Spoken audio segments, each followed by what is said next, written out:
அன்னம் சீரியல்ல வந்து கதை சரவணன நோக்கியே நகருது. அதாவது சரவணன் வந்து கார்த்தியையும், அன்னமையும் பழிவாங்கணும் அப்படின்றதுக்காக ரம்யாவ கல்யாணம் பண்ணிக்கிட்டாரு.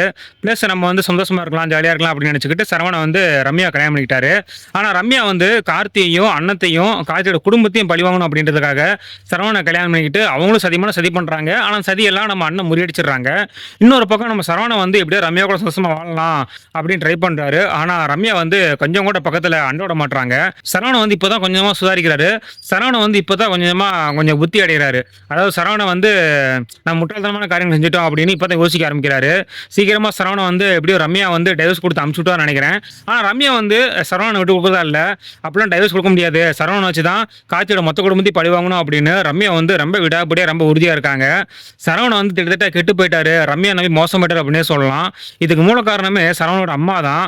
சரவணோட அம்மாவோட சுயரூபத்தை வந்து என்னைக்கு தான் சரவணன் கண்டுபிடிக்க போறாரு அப்படின்னு தெரியல. இத பத்தின உங்களுடைய கருத்து? இல்ல கமெண்ட் பண்ணுங்க. அத நானும் தெரிஞ்சுக்கிறேன். மத்தவங்களும் தெரிஞ்சுக்கட்டும்.